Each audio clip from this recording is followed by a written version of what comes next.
Welcome to Project Binder. I'm Binder, and Project isn't available right now, so you're going to have to live with just me. This is our first, and possibly our only, video about Riftbound. I guess that'll be up to you guys, the people who watch the video. We are opening 3 packs of Riftbound today, and there is an interesting combination of cards that we open, so stick around for that. It looks to me like we've got 8 commons, and we're coming into the rare. 3 uncommons. There's our foil. That's a common. Overt Operation. And the second one, Ari, Alluring. I enjoy Ari. I've played a bit of League of Legends myself. That's why I'm actually opening these packs. And I find that Ari is one of the easier APCs or mid laners to play. And I'm not very good, so that's quite helpful. These packs are really interesting. Normally we open Magic the Gathering, and I think these Riftbound packs are just a nicer card stock. So if you've ever played Magic, it's very nice to open the cards from Riftbound. They're very enjoyable because they're very thick and very physically pleasing.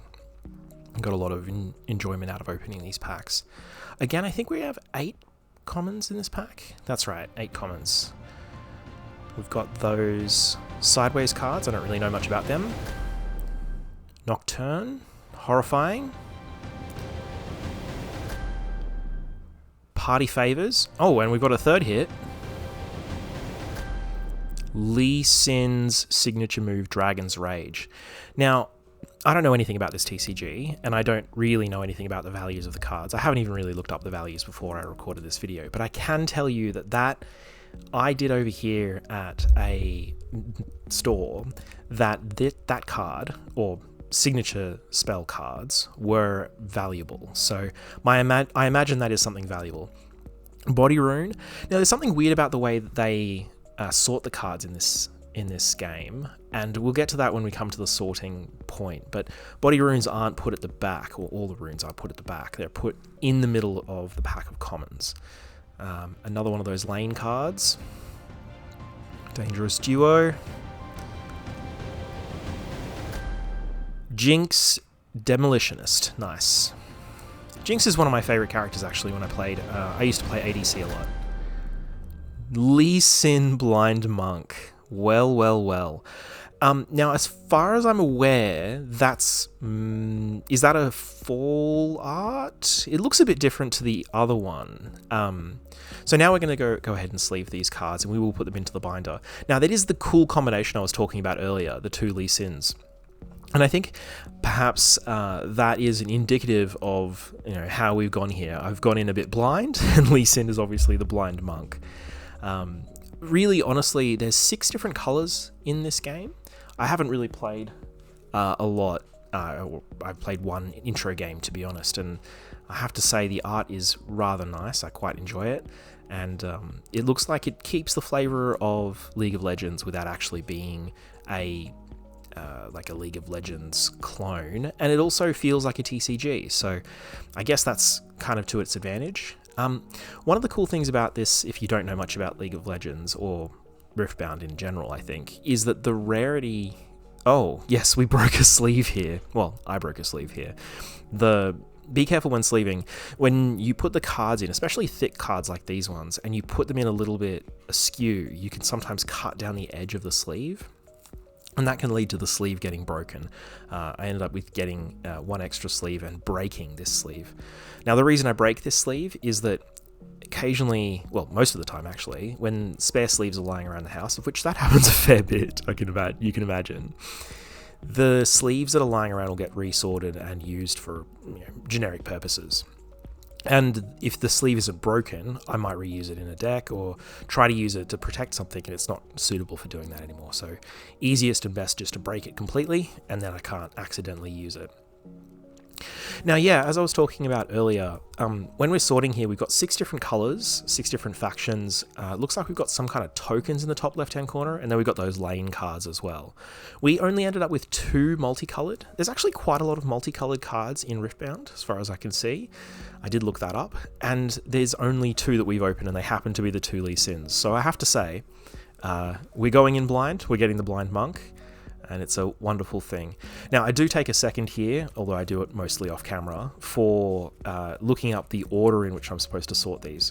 Now, before I did this, and we will come to that later actually, because there's I did actually do a test run of these Riftbound packs. So I've got 6 packs that I've opened so far, 3 in this one that you're seeing, and 3 in a previous recording that absolutely failed. But I'm kind of curious. I'll show the cards at the end, and if people want to see those Riftbound cards go into the folder, and you want to see me continue this this set and do a completion of this set, like we're going to do for the 2 other sets that we're working on at the moment in Magic, both Spider-Man and Duskborn. If you want to see that, then I mean, you just need to let us know in the comments or by liking the video. I mean, if we get say 10 likes on this video, then I think that's probably enough to indicate people are interested and we can continue and do another Riftbound. And if there isn't, that's okay. You know, I'll take these cards and, you know, maybe keep them or move them on to a friend, and that's just how the cookie crumbles, as it were. This is a new channel, we're trying stuff out. One thing I can say though is that the same theme applies. So if you're just watching this as the first video because you don't know what you don't know what Project Binder is, and you know what Riftbound is, and you've been recommended this video by YouTube's algorithm, we do videos to fill up the binder with the cards that we open from packs. So as you can see, we're doing that now. I haven't spoken about it yet, but one of the things that I find really interesting about Riftbound actually is they sort the cards into a collector number order, as all TCGs do nowadays, and the collector number order is actually common, uncommon, rare, and then I think they call them epics, which is like a purple diamond down the bottom and a special card frame. And I thought this was going to make the process of putting them into the binder really awful, because you'd have these big gaps in the binder. And I do have gaps in this binder, but honestly no more than I was expecting in like a TCG that I know, like Magic or Pokemon, because you've got basically these cards, and I thought we were going to have... Oh yeah, that's right, I mistook a foil for a rare here. I could have probably cut this and just reordered it, but I'll be honest, I just prefer having them in there. I feel like it's a little bit more honest and a little bit more real, and we're a chill channel, we don't really need to be perfect, so yeah. Of course, there are parts of the video where we have to show everything anyway, like the pack openings. I've seen pack openings other places where they've covered up the cards. We try and do zoom-ins. We did cuts initially, but we do zooms now, just to prove that we're being authentic when we open packs. So yeah, it's really funny actually, because I thought we'd have, and we got 3 in a row there, love that. It just looks beautiful in the binder, you know. I thought we'd have a big problem with the cards not really sitting nicely in the binder. You'd have a lot of empty spaces, but I haven't found that, which is a good sign, to be honest. It's probably a good set to collect, a good you know, game to collect. And as I said, those beautiful cards, they're very thick, very fun. And if you're into League of Legends, I mean, nothing to be sneezed at.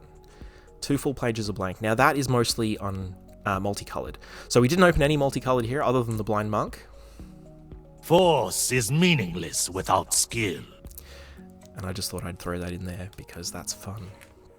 And we've got these tokens coming in, and these lane cards. I don't actually know what they're called, but we fought over them in the first intro game that I played. That was fun. The person who was teaching me probably didn't know how to play very much, which didn't help. But yeah, now I'm going to show the first 3 packs that I opened on a previous recording. I did not do the recording very well. I recorded it in standard definition, which means we couldn't do the zooms. So let me know if you want me to include these in the binder in another video. Give us a like if you want to get these cards in the binder and you want us to continue the series. And if we don't get 10 likes, that's okay. You know, we're a small channel, we'll continue to move forward and move on, and we'll see how things go in the future. It was absolutely a pleasure to open Riftbound. Thank you very much for watching, and we will see you next time on Project Binder. Thanks.